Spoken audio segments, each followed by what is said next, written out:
Menyambut pemberitaan firman, marilah kita siapkan hati dan kita memohon pertolongan Roh Kudus. Mari kita berdoa. Ya Allah Roh Kudus yang mendiami hati kami, bercahayalah di dalam hati kami.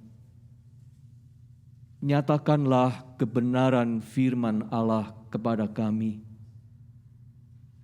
Buatlah kami mengerti dan mampu mendalami pesan firman Tuhan yang disampaikan hari ini. Dan mampukan kami dengan kuasa-Mu ya Roh Kudus untuk melaksanakannya.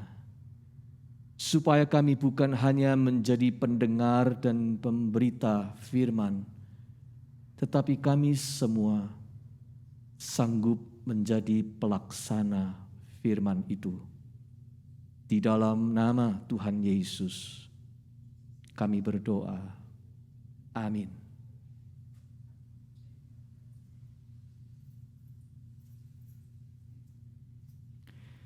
Jemaat sekalian, bacaan Alkitab kita hari ini melandasi pemberitaan firman diambil dari Markus 9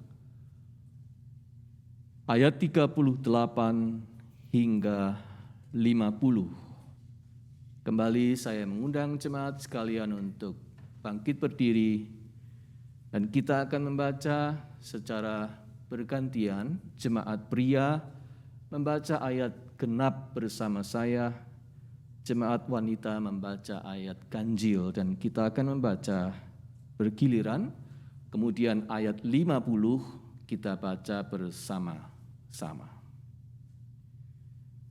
Kata Yohanes kepada Yesus, "Guru, kami lihat seorang yang bukan pengikut kita mengusir setan demi nama-Mu. Lalu kami cegah orang itu karena ia bukan pengikut kita."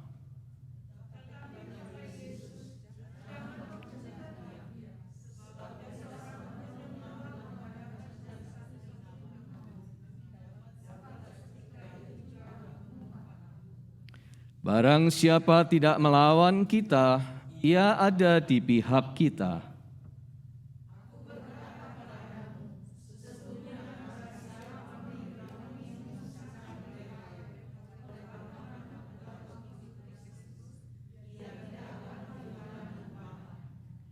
Barang siapa menyesatkan salah satu dari anak-anak kecil yang percaya ini, lebih baik baginya jika sebuah batu kilangan diikatkan pada lehernya, lalu ia dibuang ke dalam laut.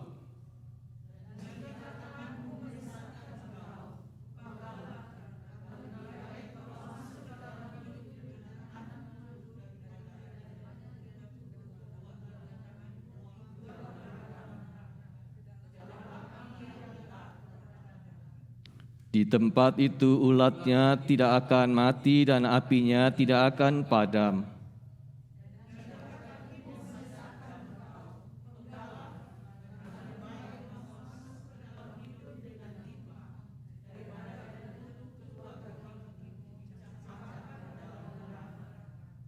Di tempat itu ulatnya tidak akan mati dan apinya tidak akan padam.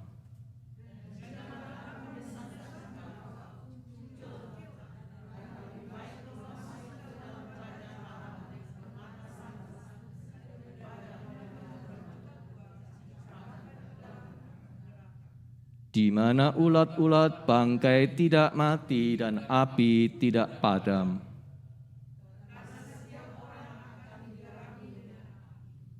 Garam memang baik, tetapi jika garam menjadi hambar, dengan apakah kamu mengasinkannya?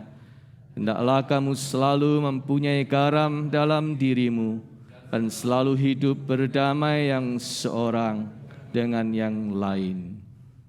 Demikianlah pembacaan Alkitab. Berbahagia kita yang mendengar firman Allah dan memeliharanya. Haleluya.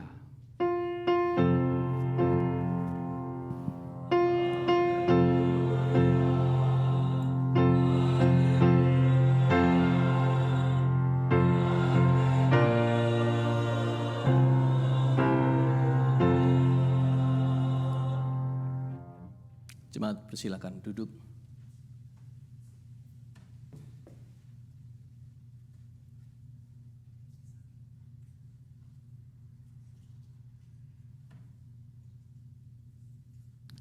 Saudara sekalian, persentase terbesar persoalan dalam kehidupan ini adalah persoalan dalam hubungan antar manusia. Mostly, our problems are in dealing with someone instead of dealing with something. Persoalan kita yang terbesar adalah dalam hubungan dengan manusia. Hal yang paling banyak membawa perubahan positif dalam hidup kita juga adalah hubungan antar manusia. Hal ini berlaku dalam hidup, dalam lingkup yang paling kecil sampai dengan hubungan yang berlangsung dalam skop yang paling besar, seperti misalnya hubungan antar negara. Kalau hubungan antara presiden A dengan presiden B dari dua negara tidak baik, maka hubungan kedua negara itu akan ikut berada dalam ketegangan. Hubungan antar saudara yang retak bisa melahirkan drama keluarga. Hubungan guru dan murid yang tidak baik bisa membuat protes satu sekolah. Hubungan pemerintah dengan rakyat yang penuh konflik bisa melahirkan kudeta. Sebaliknya, hubungan yang baik akan memberikan dampak yang berarti. It will make a difference. Membuat urusan lebih simpel karena ada hubungan baik. Membuat percakapan lebih nyambung karena sudah saling mengerti. Membuat suasana lebih rileks, tidak tegang lagi. Membuat bisnis lebih lancar. Orang yang berbisnis dalam hubungan yang baik, bisnisnya pasti lebih lancar. Membuat prosedur tidak berbelit-belit karena ada hubungan yang baik. Ada understanding, ada trust, kepercayaan. Membuat penyelesaian masalah juga lebih cepat dan sebagainya.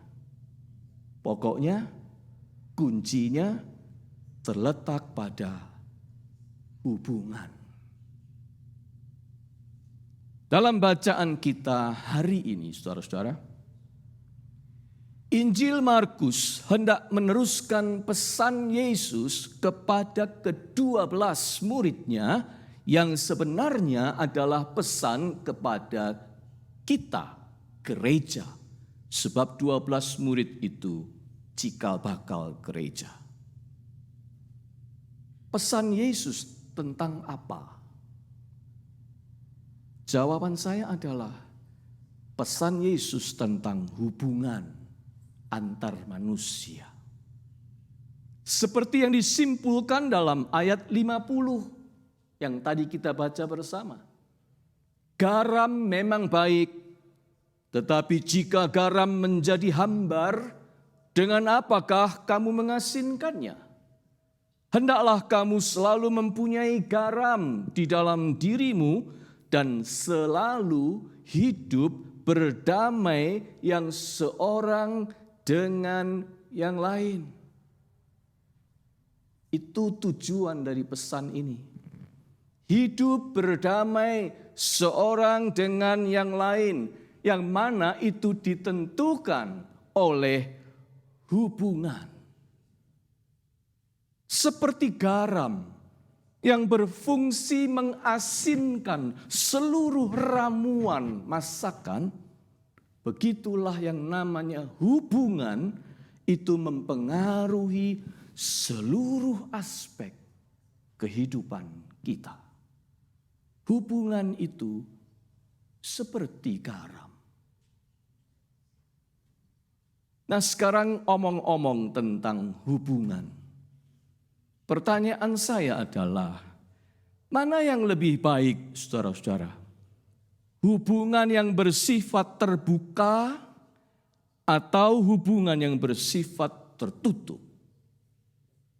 Yang bersifat mendekatkan, merangkul, atau yang bersifat menjauh, menjaga jarak? Mana lebih baik? Mungkin ada yang menjawab spontan, yang terbuka dong. Bukankah hubungan yang terbuka itu seperti membangun jembatan dan bukan tembok? Tetapi mungkin ada yang lebih berhati-hati menjawab, ya tergantung dengan siapa kita berhubungan. Jadi, mana yang lebih baik? Hubungan yang bersifat terbuka atau hubungan yang bersifat tertutup? Pertanyaan kita sekarang, apa pesan Tuhan Yesus tentang hal ini? Apa pesan Tuhan Yesus tentang hubungan di antara kita, di antara manusia? Saudara-saudara, dalam kasus seorang yang bukan termasuk ke-12 murid tetapi juga mengusir setan demi nama Yesus.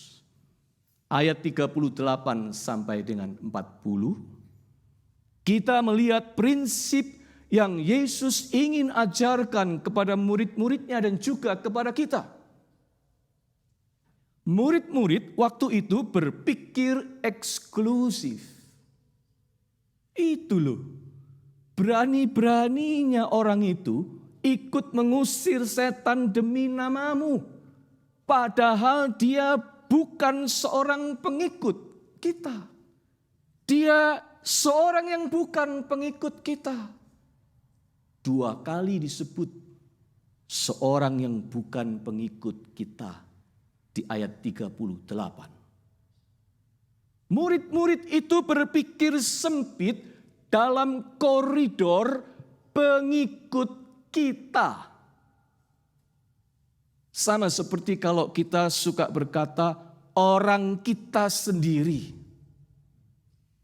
Kelompok kita, kelompok kami. Oh, mereka bukan dari gereja kita loh. Oh, dia masih satu aliran dengan kita, sama-sama reform dengan kita. Yang itu bukan. Kira-kira seperti itu. Koridor pemikirannya adalah pengikut kita atau bukan. Tetapi saudara, kemudian kita dikejutkan oleh tanggapan Yesus. Sebab Yesus tidak menggunakan istilah pengikut kita, melainkan pengikut Kristus. Jangan kamu cegah dia, kata Tuhan Yesus. Sebab tidak seorang pun yang telah mengadakan mujizat demi namaku, dapat seketika itu juga mengumpat aku. Barang siapa tidak melawan kita, ia ada di pihak kita. Aku berkata kepadamu, sesungguhnya barang siapa memberi kamu minum secangkir air, oleh karena kamu adalah pengikut Kristus, ia tidak akan kehilangan upahnya. Ayat 39 hingga 41. Artinya, ketika murid-murid itu memakai istilah pengikut kita, Yesus seperti melakukan koreksi halus dengan menggunakan istilah yang benar, yaitu pengikut Kristus. Artinya, Yesus ingin kita berpikir luas, tidak sempit, Kalau orang bukan termasuk kelompok kita, bukan berarti mereka pasti salah. Bukan berarti mereka pasti buruk. Bukan berarti mereka itu pasti jahat hanya karena mereka bukan orang kita. Jika mereka bukan tergolong teman sendiri, bukan berarti mereka itu musuh yang harus dilawan. Yesus ingin mengajar murid-muridnya supaya punya ruang terbuka untuk mengakui bahwa meskipun mereka tidak termasuk kelompok kita, mereka bukan satu gereja dengan kita, mereka tidak satu sinode dengan kita, mereka bukan satu denominasi dengan kita. Sangat mungkin mereka itu juga adalah pengikut Kristus. Yang penting adalah mereka itu pengikut Kristus, bukan pengikut kita.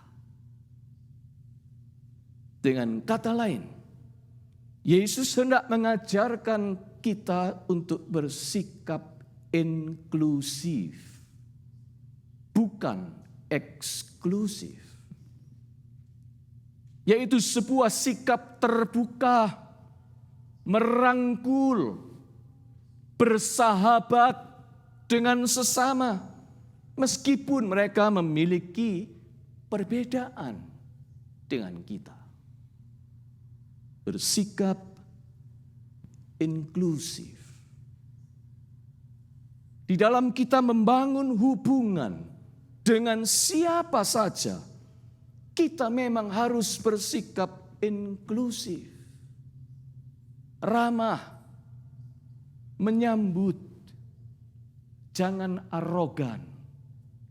Jangan belum sudah berprasangka, belum sudah lekas menghakimi, belum sudah pasang muka cemberut.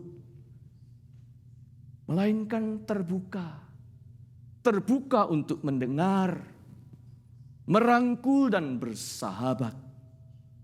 Menunjukkan niat baik untuk membangun hubungan baik dan langgeng.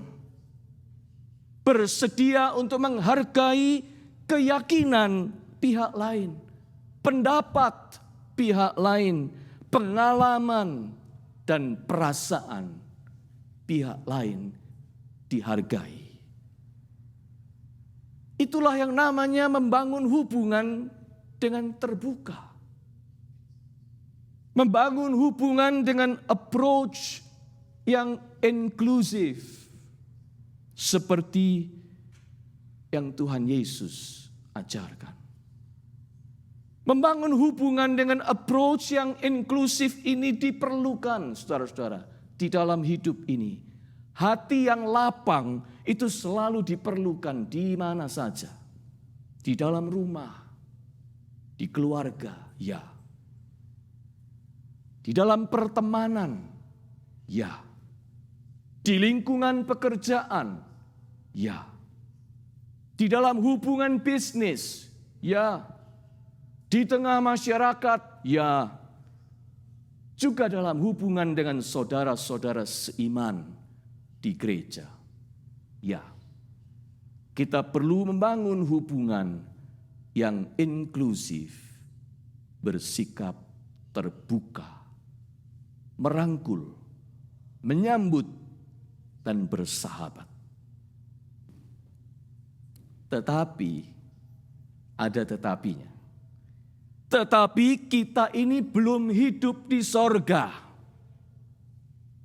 Kita ini masih hidup di dunia yang serba berdosa dan tidak sempurna. Orang lain tidak sempurna, saya atau kita juga tidak sempurna.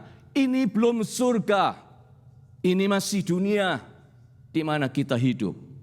Dan Yesus juga tahu itu. Itu berarti tidak semua orang punya niat baik. Tidak semua orang berbuat baik. termasuk di dalam hubungan antara orang-orang yang sama-sama Kristen, termasuk dalam lingkungan gerejawi. Belum tentu semua orang itu punya goodwill, punya niat baik, dan ingin membangun hubungan baik.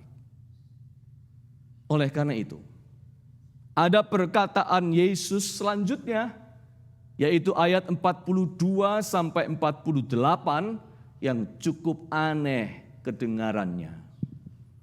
Barang siapa menyesatkan salah satu dari anak kecil yang percaya ini, lebih baik baginya jika sebuah batu kilangan diikatkan pada lehernya, lalu ia dibuang ke dalam laut.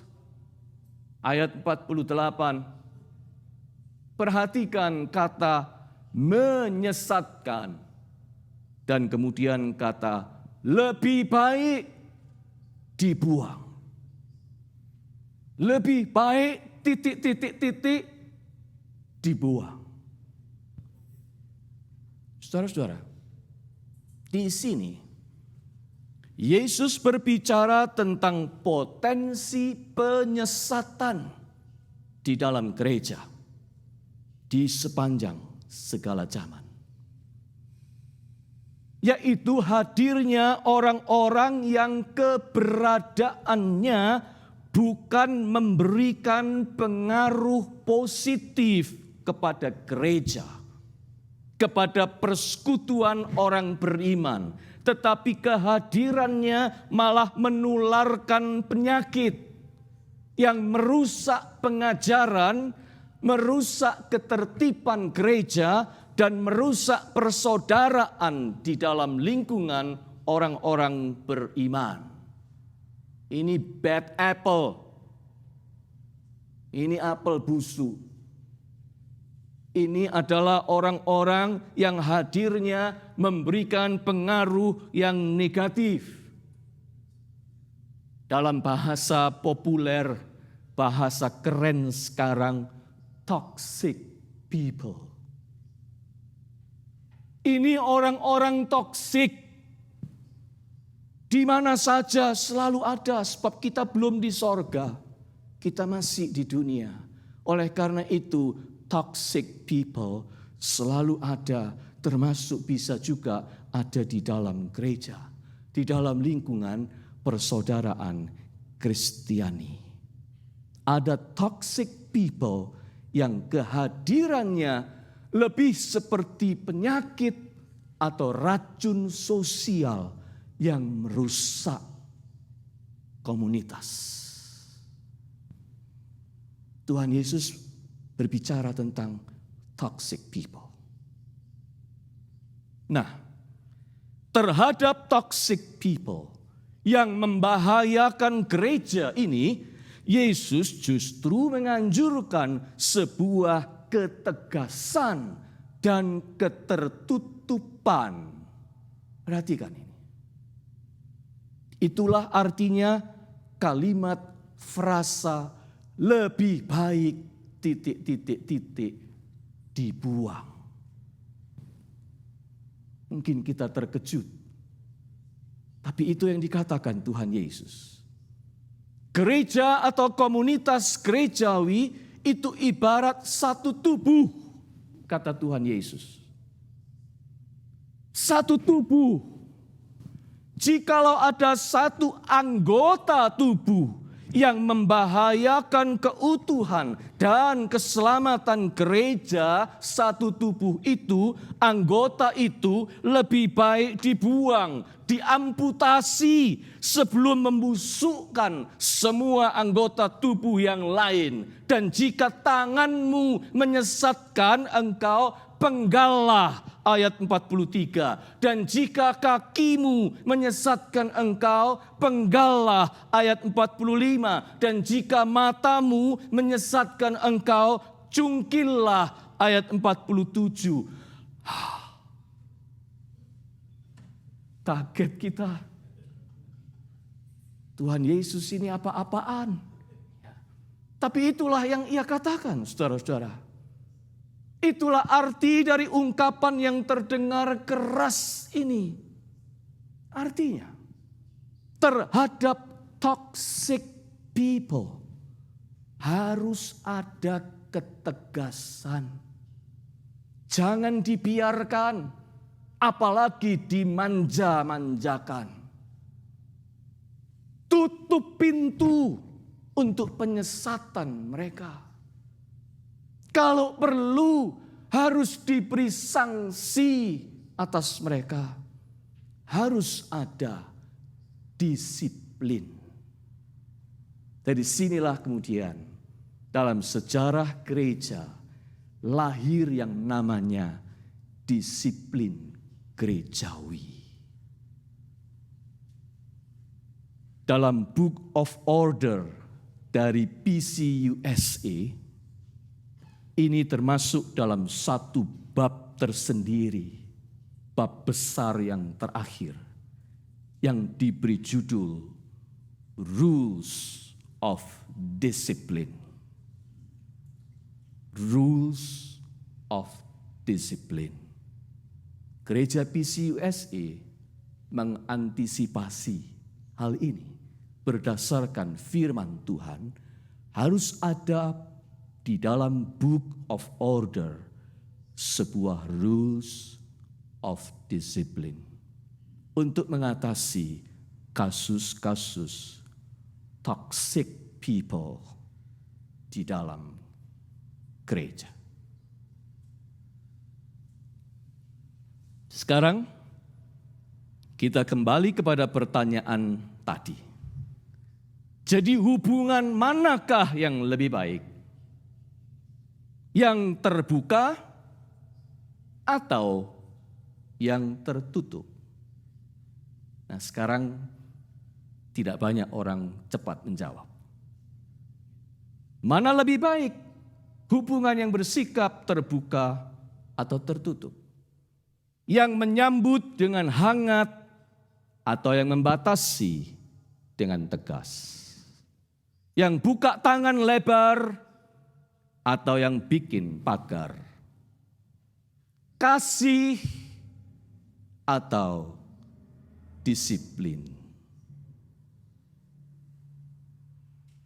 Mana lebih baik? Ternyata kalau kita membaca seluruh bagian Alkitab tadi, Tuhan Yesus berpesan pada gereja, kedua-duanya harus diterapkan secara seimbang dan bijaksana. Saya membayangkan hubungan antar manusia itu seperti sebuah pintu, saudara-saudara. Pintu itu fungsinya untuk apa? Untuk kedua-duanya, baik untuk membuka maupun untuk menutup, bukan? Itulah gunanya kita pasang pintu di rumah kita. Ada saatnya pintu itu untuk keperluan dibuka. Sebab kalau tertutup terus itu namanya tembok. Namun ada saatnya pintu itu untuk keperluan ditutup.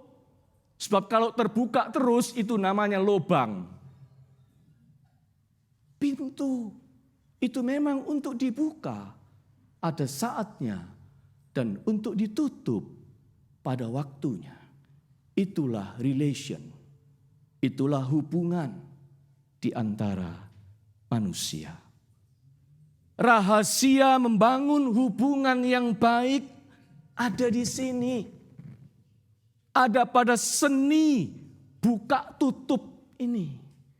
Seni buka tutup ini.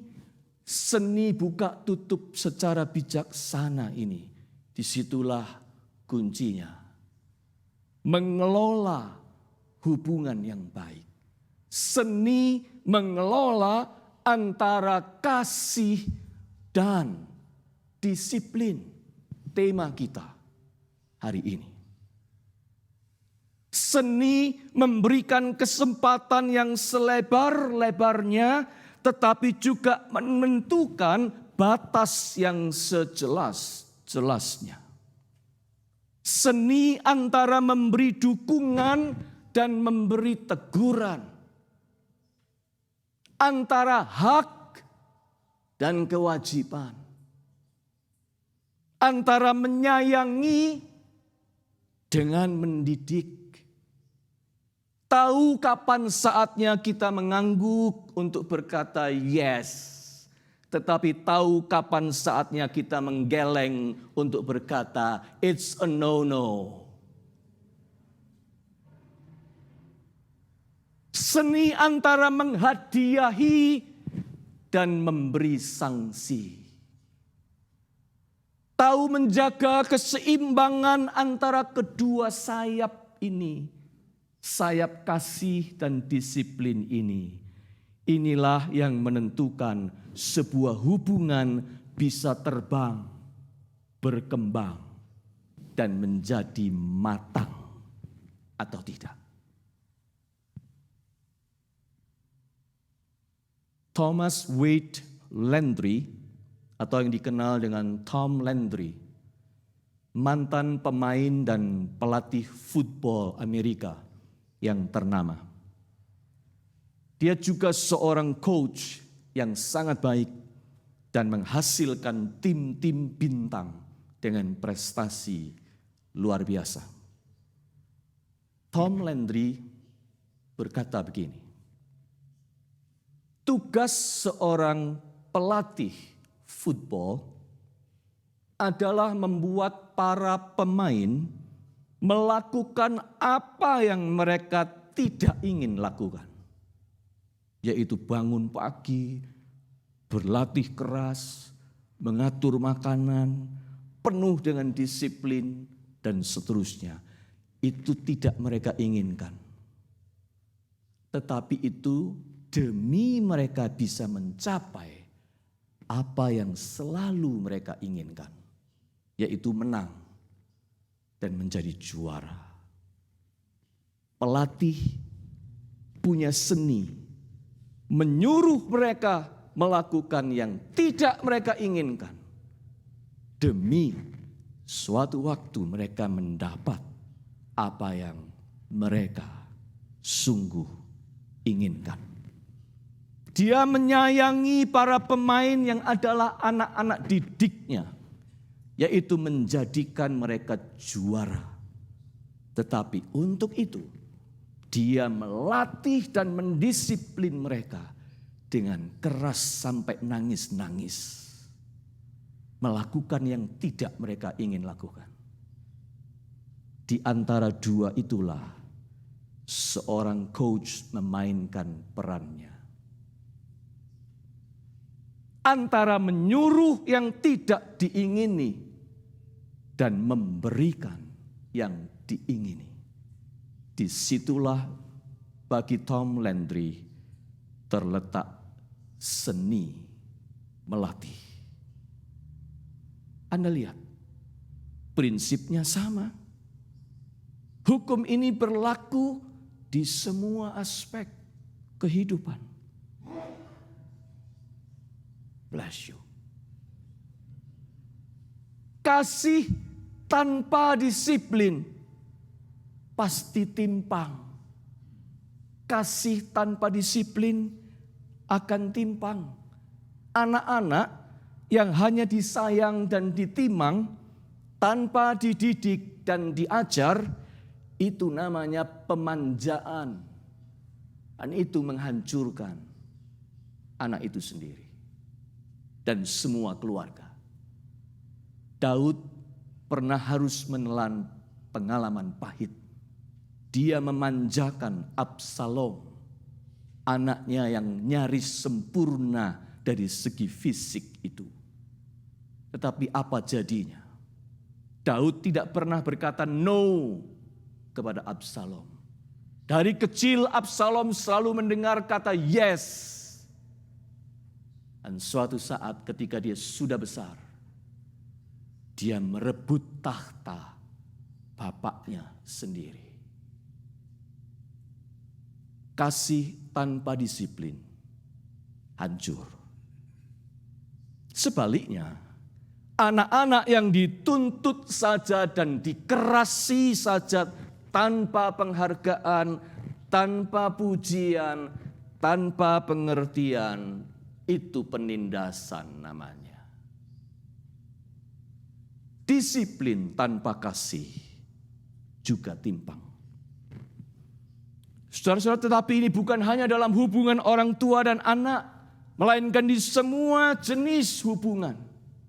Prinsip keseimbangan ini berlaku di dalam keluarga, di antara guru dan murid, pimpinan dan bawahan, dalam sebuah persahabatan, pacaran, pertunangan, dalam hubungan kerja, dan juga di dalam dunia pelayanan di gereja.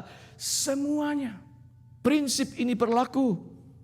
Sikap inklusif itu benar, tetapi inklusif harus dilengkapi dengan ketegasan untuk setting boundaries. Harus menetapkan pagar-pagar pembatasnya. Kita harus merangkul, tetapi tidak cuma merangkul terus, tetapi harus ada boundariesnya. Singkat cerita, selalu memang harus seimbang antara kasih dengan disiplin. Melalui bacaan kita hari ini, Tuhan Yesus ingin berpesan, hubungan yang baik, hubungan yang harmonis, hubungan yang peaceful adalah garamnya kehidupan. Harus kita tabur dengan bijaksana di mana-mana supaya kehidupan kita ini tidak terasa hambar. Hubungan yang baik itu seperti garam yang membuat hidup ini tidak terasa hambar.